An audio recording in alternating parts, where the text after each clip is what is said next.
Hello everyone, आज हम शुरू करने जा रहे हैं टॉटोमेरिज्म। बहुत लोगों को ऑलरेडी पता होगा कि टॉटोमेरिज्म स्ट्रक्चरल आइसोमेरिज्म का ही एक पार्ट है। स्ट्रक्चरल आइसोमेरिज्म के बेसिकली 6 पार्ट्स थे। पहला पार्ट था chain isomerism, position isomerism was the second part, third was functional isomerism, fourth was metamerism, fifth हमने पढ़ा था रिंग चेन आइसोमेरिज्म और जो छठा पार्ट था दैट इज टॉटोमेरिज्म। तो टॉटोमेरिज्म एक काफी इंपॉर्टेंट पार्ट है पूरे जीओसी का, आप बोल सकते हो जनरल ऑर्गेनिक केमिस्ट्री का काफी इंपॉर्टेंट पोर्शन है ये, और वही हम आज शुरू करने जा रहे हैं। तो टॉटोमेरिज्म बेसिकली होता क्या है, उसकी डेफिनेशन क्या है, आइए देखते हैं। Two isomeric compounds which are interconvertible and are in dynamic equilibrium and frequently differ by a single atom in its position are called tautomers। Basically मुझे इस डेफिनेशन से समझ में आया कि दो आइसोमर्स जो कि कंटिन्यूअसली इक्विलिब्रियम में मेंटेन होंगे, दोनों एक साथ एग्जिस्ट करने चाहिए, और जो डिफरेंस है उन दोनों में वो बस एक एटम की पोजीशन का डिफरेंस होगा। ठीक है, तो एक एग्जांपल के थ्रू मैं समझाने की कोशिश करता हूं, ध्यान देना। सपोज बेटा मैंने इस ऑक्सीजन को 1 मार्क कर दिया, this oxygen is marked as 1, okay, this carbon is 2 and this carbon is 3। इसका अगर मुझे टॉटोमर बनाना है या इसका मुझे आइसोमर बनाना है जिसे मैं टॉटोमर बोल सकूं, तो क्या करना होगा, ध्यान से देखना। अगर मैं थर्ड जिसे मैंने मार्क किया है जिस कार्बन को, वहां से हाइड्रोजन उठा के सपोज इस ऑक्सीजन पे ले जाऊं, तो देखना सिस्टम कैसा दिखेगा। कार्बन है, इसके पास 2 हाइड्रोजन है, ठीक है, ये सिंगल बॉन्ड है, एक और कार्बन था, इसके पास एक और सिंगल बॉन्ड था, हाइड्रोजन था, ठीक है। उसके बाद मैंने एक सिंगल बॉन्ड बना के ऑक्सीजन बनाया और उसके पास मैंने ट्रांसफर कर दिया ये वाला हाइड्रोजन। ऑब्वियस सी बात है, ऑक्सीजन के तो 2 बॉन्ड बन चुके हैं। अगर ऑक्सीजन के 2 बॉन्ड बन चुके हैं ऑलरेडी, तो उसकी वैलेंसी तो सेटिस्फाई हो गई। बचा हमारा कार्बन। कार्बन के यहाँ पे सिर्फ 3 बॉन्ड दिख रहे हैं, ठीक है, क्योंकि मैंने यहाँ से हाइड्रोजन उठाया ना, हाइड्रोजन उठा के वहां दे दिया, और ऑक्सीजन के साथ डबल बॉन्ड था तो उसका भी सिर्फ 1 बॉन्ड बचा है, तो इसकी वैलेंसी भी सेटिस्फाइड नहीं है, इसकी भी सेटिस्फाइड नहीं है। इनको सेटिस्फाई करने के लिए ऑब्वियसली मुझे एक डबल बॉन्ड लगाना पड़ेगा इस पोजीशन पे। अब इसकी वैलेंसी, कार्बन की वैलेंसी सेटिस्फाई हो गई, इनफैक्ट हर एक एटम की वैलेंसी सेटिस्फाई हो चुकी है। इस फॉर्म को जनरली आपने इस नाम से सुना होगा जो मैं लिखने जा रहा हूं, इसे हम जनरली बोलते हैं कीटो फॉर्म। टॉटोमेरिज्म का ये कीटो पार्ट है। कीटो पार्ट कैसे पहचानेंगे, जहां पे भी C डबल बॉन्ड O होगा, इस पार्ट को हम कीटो पार्ट बोलते हैं। और ये जो दूसरा पार्ट है इसे बोला जाता है, डबल बॉन्ड की वजह से इसका नाम है ईन, और इस OH की वजह से, डबल बॉन्ड वाले कार्बन पे ही OH लगा हुआ है, इस वजह से इसका नाम बोला जाता है इनॉल। तो कई लोग इसे कीटो इनॉल टॉटोमेरिज्म के नाम से भी जानते हैं। और भी कई फॉर्म्स होते हैं, it is the most common form जो आपको टॉटोमेरिज्म में मिलेगा। आगे देखते हैं। If there is a change in the atoms position as a 1,3 change, then it is called a triad system of tautomers. Generally बेटा ट्रायड सिस्टम ही आता है टॉटोमर्स में, जैसे कि मैंने आपको एक एग्जांपल भी बताया था अभी थोड़ी देर पहले, जैसे मैंने कीटो इनॉल फॉर्म बोला था, ठीक है, वही एग्जांपल मैं दोबारा लेके आपको समझा रहा हूं। इलेक्ट्रोनेगेटिव एटम, देखो मैंने यहाँ पे पॉइंट भी लिख दिया, we generally start numbering from the electronegative atom. जो मैं ट्रायड सिस्टम बोलता हूं, वो ट्रायड सिस्टम किस बेसिस पे है कि अगर आप इलेक्ट्रोनेगेटिव एटम से नंबरिंग करना शुरू करोगे, 1 2 3, कहीं भी चले जाओ, अगर इस तरफ कार्बन हो तो आप उधर भी जा सकते थे, है ना। ऑक्सीजन को दे दिया 1 इलेक्ट्रोनेगेटिव एटम, बाकी कार्बन को नंबर करते जाना है आपको। तो ऑक्सीजन को 1 देने के बाद 1 2 3 इस तरीके से चले गए, ठीक है। थर्ड वाले कार्बन से, जिसको मैंने थर्ड नंबर मार्क किया है, वहां से हाइड्रोजन उठा के मैंने मूव कर दिया ऑक्सीजन पे, तो इसे मैं बोलूंगा ट्रायड सिस्टम, है ना, क्योंकि थर्ड से 1 पोजीशन पे जा रहा है एटम, है ना, इसलिए मैंने इसे ट्रायड सिस्टम बोल दिया है। क्या इसके अलावा और भी कोई सिस्टम हो सकता है? हाँ, बहुत लाइक कॉमन तो नहीं है, बट हाँ एक डायट सिस्टम भी होता है।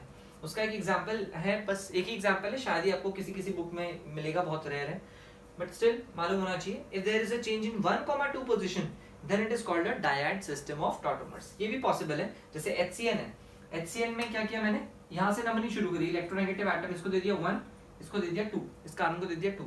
अब देखो ये बॉन्ड जब तोड़ोगे ना, तो कार्बन पे आ जाएगा नेगेटिव, H पे आ जाएगा प्लस, और नाइट्रोजन के पास था लोन पेयर, वो अपना लोन पेयर H को दे देगा, H प्लस को, तो इस तरीके से बन जाएगा, है ना। तो बेसिकली ये भी इंटरकन्वर्टेबल है ना। और इस सिस्टम को, इस टॉटोमर सिस्टम को हम बोलते हैं डायड सिस्टम ऑफ टॉटोमर्स। ऐसे बहुत सारे एग्जांपल आपको नहीं मिलेंगे, यही एक इनफैक्ट एग्जांपल है जो आपको मिल सकता है डायड सिस्टम का, वरना 99% ऑफ द क्वेश्चंस आपको सब ट्रायड सिस्टम पे ही मिलने वाले हैं। सारे क्वेश्चंस लगभग ऐसे ही होंगे, कीटो इनॉल फॉर्म वाले। टॉटोमेरिज्म का मैकेनिज्म, टॉटोमेरिज्म जो है बेसिकली एसिडिक और बेसिक मीडियम दोनों में हो सकता है। तो सबसे पहले हम देख रहे हैं बेसिक मीडियम में किस तरीके से टॉटोमेरिज्म कराया जाता है या कैसे उसके टॉटोमर्स एक दूसरे में इंटरकन्वर्ट होते हैं। तो मैंने उसका एक एग्जांपल लिया है RCOCH3। CH3 को मैंने इस तरीके से लिख दिया है CH2 और H को निकाल के। ये जो CO का जो पड़ोसी कार्बन है इसको मैंने बोल दिया है अल्फा कार्बन, और उस कार्बन से जुड़ा हुआ H जो होता है वो एसिडिक इन नेचर होता है। ठीक है, ये H एसिडिक क्यों होता है? क्योंकि CO का जो पड़ोसी कार्बन है, अगर मैं यहाँ से H+ निकाल दूंगा तो इस कार्बन पे नेगेटिव चार्ज आ जाएगा और उस नेगेटिव चार्ज को मिल जाएगा स्टेबिलिटी बिकॉज ऑफ रेजोनेंस। और क्योंकि इसका जो इफेक्ट होता है वो -m इफेक्ट होता है, जिससे कि वो नेगेटिव चार्ज को स्टेबिलाईज कर सकता है। क्लियर है इतना? अच्छा, तो अब इस H को निकालने के लिए आएगा कौन है वो बेस जो इस H को निकालेगा? वो बेस मैंने ले रखा है OH-, और साथ में सॉल्वेंट के तौर पे हमने वाटर को लिया हुआ है। तो ये OH- क्या करेगा? ये OH- इस H को निकालने की कोशिश करेगा। जैसे ही वो H को निकालने की कोशिश करेगा बन जाएगा वाटर। OH- इस H को लेके चला जाएगा और फाइनली यहाँ पे मुझे दिखेगा RCOCH2 नेगेटिव। इस टाइप का कंपाउंड मुझे दिखने लग जाएगा। बेसिकली ये एक इंटरमीडिएट है जिसे हम कार्ब एनायन भी बोल सकते हैं। ठीक है, ये रिएक्शन बेटा रिवर्सिबल भी होती है, मतलब यहाँ पे आप एक डबल हेडेड एरो लगाओगे, बिकॉज ये जो रिएक्शन मैंने की है ये बैकवर्ड डायरेक्शन में भी आने की इसकी टेंडेंसी है। क्यों? क्योंकि ये वापस से H2 से H+ लेके रिवर्स डायरेक्शन में भी आ सकता है। तो this is a reversible reaction. In fact forward direction में अगर आप देखोगे तो आप इस H को तोड़ रहे हो, है ना? इस H को तोड़ना आसान काम नहीं है। ठीक है, क्योंकि कार्बन के साथ जुड़ा हुआ H बहुत ज्यादा एसिडिक भी नहीं होता है, इसलिए ये वाली जो स्टेप है इसे मैं स्लो स्टेप भी लिख रहा हूं। और स्लो स्टेप आपको मालूम है, किसी भी रिएक्शन की जो स्लो स्टेप होती है उसे हम RDS भी कहते हैं, रेट डिटरमाइनिंग स्टेप। ठीक है, तो ये तो हमारी हो गई फर्स्ट स्टेप जिसमें हमारा carbanion is formed as an intermediate. अच्छा, इस कार्ब अनायन को जो भी थोड़ी बहुत स्टेबिलिटी मिल रही है वो मिल रही है इस नेगेटिव सिग्मा पाई के कॉन्जुगेशन की वजह से। तो आइए देखते हैं कैसे। अगर मैं इसका रेजोनेटिंग स्ट्रक्चर बनाने की कोशिश करूं तो नेगेटिव सिग्मा पाई का कॉन्जुगेशन है, नेगेटिव का मैंने पाई बना दिया और इस पाई का मैंने नेगेटिव बना दिया। ठीक है, तो ये कैसा दिखेगा? RC सिंगल बॉन्ड O पे नेगेटिव, यहाँ डबल बॉन्ड और यहाँ बन जाएगा CH2।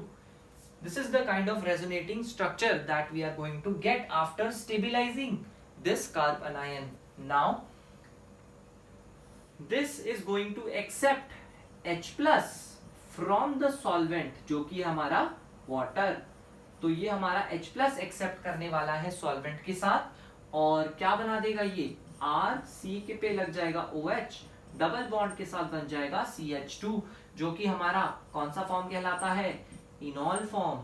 ठीक है, और ये डेफिनेटली ये रिएक्शन भी बैकवर्ड जा सकती है।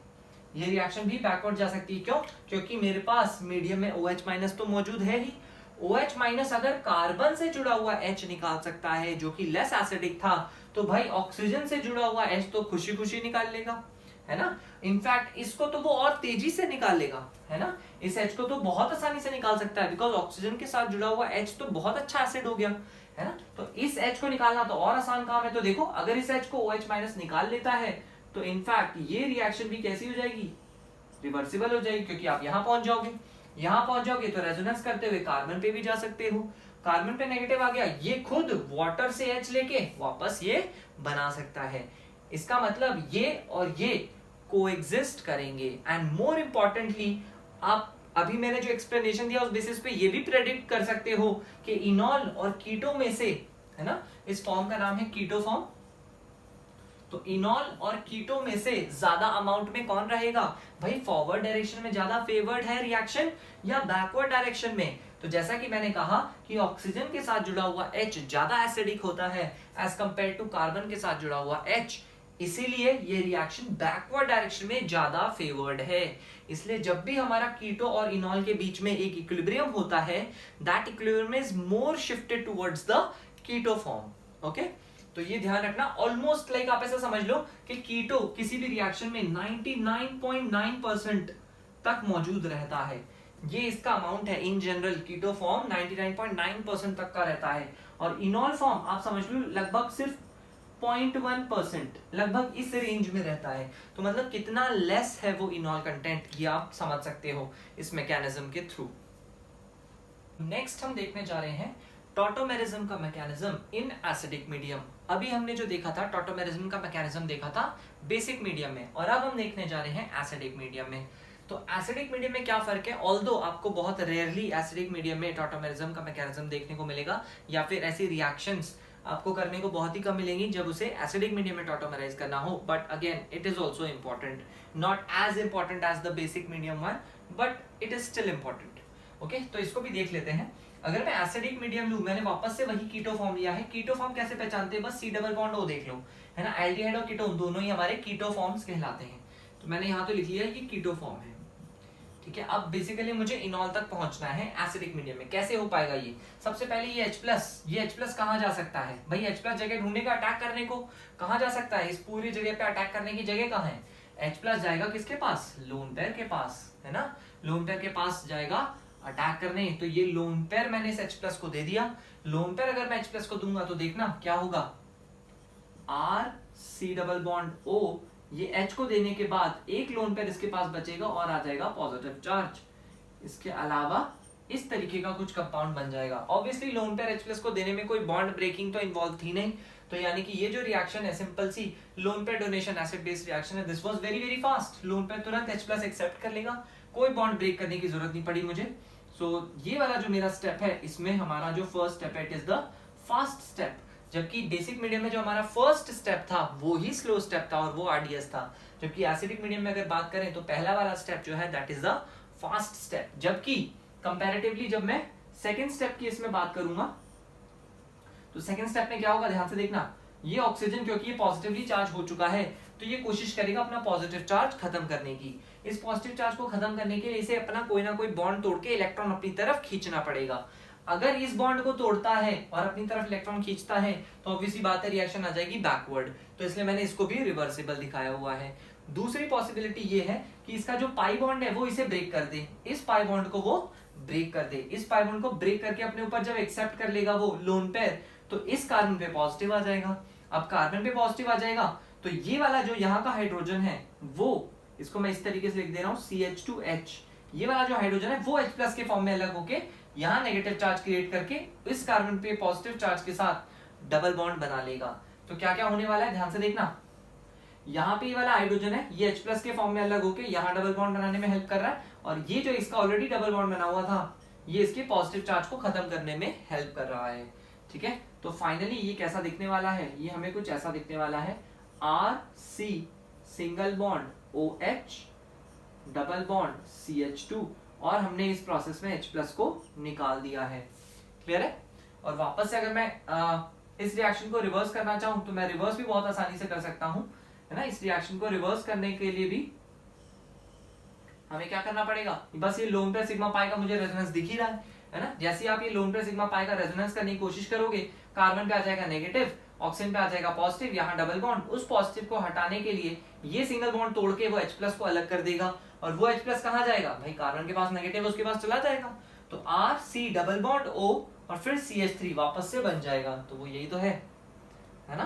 तो फाइनली ये रिएक्शन रिवर्सिबल में आके भी वापस से हम इसका कीटो फॉर्म बना सकते हैं। और आप यहाँ पे देखोगे तो ये कैसी फॉर्म है हमारी, इनॉल फॉर्म, और इस केस में हमारा जो स्लो स्टेप है वो यही वाली स्टेप है, क्योंकि इसमें बॉन्ड ब्रेकिंग इन्वॉल्व थी मेनली। देखो कार्बन हाइड्रोजन बॉन्ड तोड़ना पड़ा, यहाँ पे ये पाई बॉन्ड तोड़ना पड़ा, तो mainly the bond breaking was involved in this step and therefore this is the slow step. और हमें पता है किसी भी रिएक्शन की जो स्लो स्टेप होती है उसी को हम क्या बोलते हैं, रेट डिटरमाइनिंग स्टेप या RDS।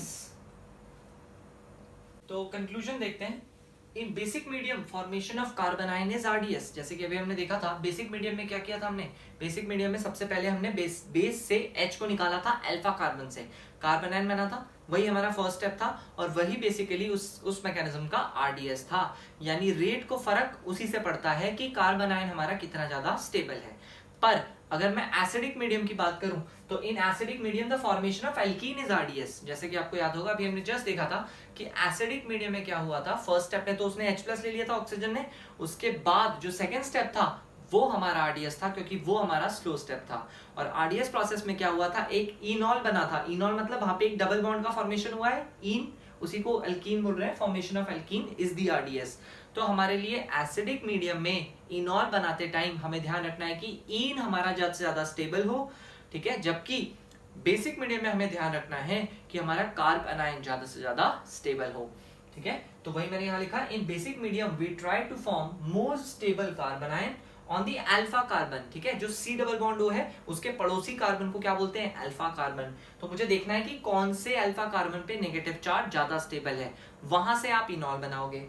जबकि एसिडिक मीडियम में we try to form more stable alkene, acidic medium में हम ऐसा अल्फा कार्बन चुनेंगे इनॉल बनाने के लिए जहां से डबल बॉन्ड बनाने के बाद हमें उस डबल बॉन्ड को ज्यादा स्टेबिलिटी मिलती दिखाई दे। और डबल बॉन्ड की स्टेबिलिटी के दो ही फैक्टर्स होते हैं, पहला रेजोनेंस, यानी कि अगर कॉन्जुगेशन मिल रहा हो तो वो डबल बॉन्ड को काफी स्टेबिलिटी मिलती है, या फिर दूसरा फैक्टर होता है हाइपर कॉन्जुगेशन। तो ठीक है, मैं आपको एक एग्जाम्पल से बताता हूं।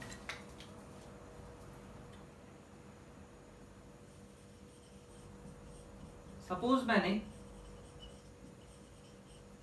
ब्यूटेनॉल लिया है, ब्यूटेनॉल ये मेरा कीटो फॉर्म था, ठीक है, ये मेरा कीटो फॉर्म है। अब मैं क्या कर रहा हूं, इस कीटो से मुझे इनॉल बनाना है, दोनों मीडियम्स में मुझे प्रोडक्ट चेक करना है कहां पे कैसे फर्क पड़ेगा। तो मैं तो एक बनाने वाला हूं बेसिक मीडियम में और एक मैं बनाने वाला हूं एसिडिक मीडियम में।